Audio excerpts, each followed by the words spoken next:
Chapter 24. Before the Throne.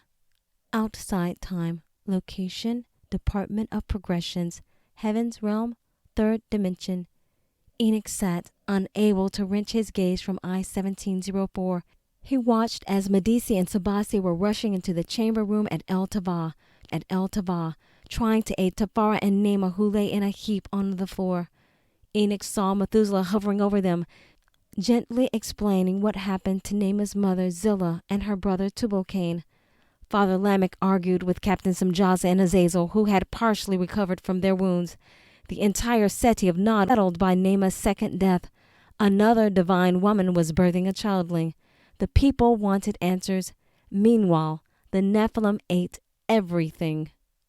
Finally, Enoch looked away, unnerved by the scenes on I-1704. Are they to be punished? He asked the beloved. Why is Tafara appearing before the council and not Nema? Is Anami in trouble? He really didn't do anything. Silence, answered the beloved. Come. Immediately, Enoch was whisked to the seventh dimension again. His knees trembled this time. The beloved was not gentle and smiling anymore. He became a pillar of fire with the appearance of burnished brass. He approached the throne. What say you? The Father's voice thundered and filled the throne with lightning. The floor quaked. Tafara lay in a heap, crying uncontrollably and trembling. Anami, Delmar, and Azam lay prostrate before the throne. My fury has subsided, answered the pillar, placing his flaming sword with its hilt on his hip. Slowly, the flame turned to bright, blinding white light, then to a golden glow. The glow paled to pure blue light so transparent Enoch could see flickering patterns swirl throughout it. Why, they are words! Enoch was so shocked he almost spoke the revelation out loud. The beloved was made of words of light. Peace filled the room. Tafara stopped crying, although she didn't move. Enoch could hear all of the questions in her mind, but he dare not answer.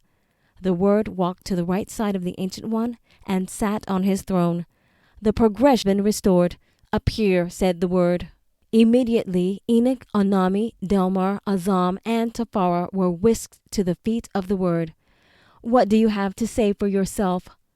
The question brought Tafara standing on her feet directly in front of the Word. Her mouth opened, but no sound came out. The council chuckled. Tafara still looked terrified. You are standing before the throne of grace, said the Word. There is no fear of judgment here. Tafara started crying. Enoch relaxed. The wicked one's deception has been sufficiently delayed. Because of you. Tafara was in shock.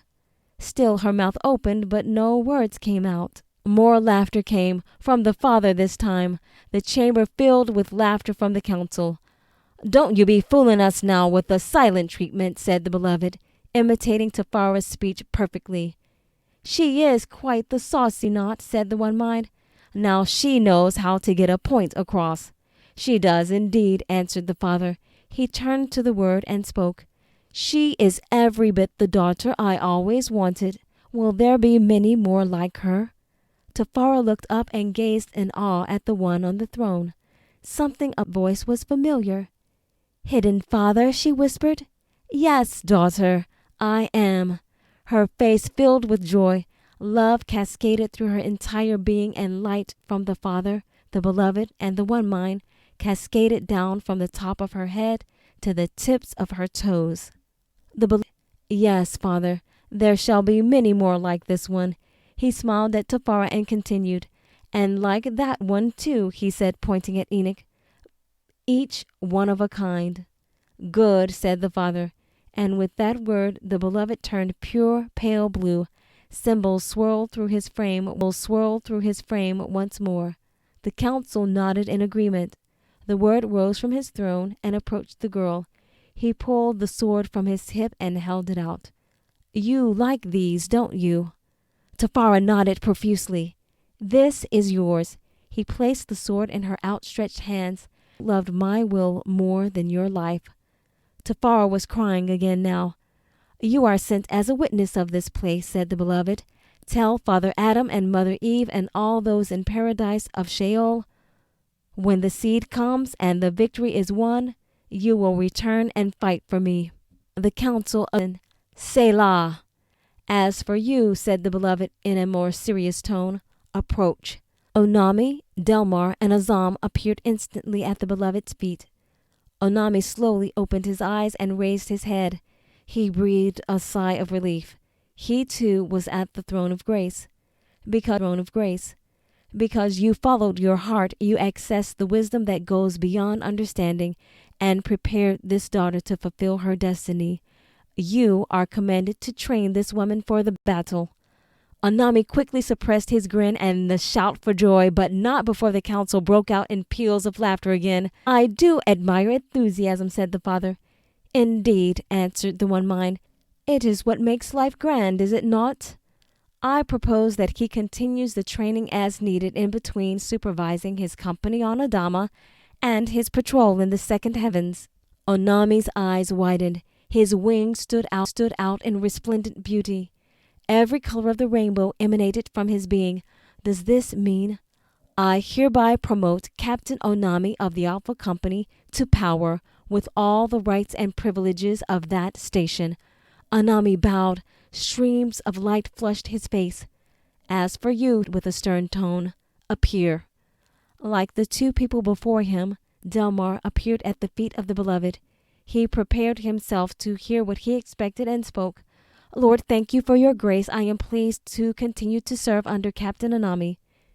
Is that so? Said the beloved, raising a brow. He is most humble, is he not? Said the one mind. A fine example of our character. If all our sons and daughters had displayed this quality, the rebellion would never have been, said the father. Delmar dared to raise his head at the kind words spoken. The first thing he saw was the beloved. Captain Delmar, loyalty like yours is hard to find indeed. A friend loyal even to death, who chooses love and never envy. That is what we all need. Delmar beamed. He jumped, startled by the transformation. Two voluminous golden wings now protruded from Delmar. Selah, said the council in unison. You have outdone yourself, beloved, spoke the one mind. They are the perfect expression of a heart so true. The beloved nodded.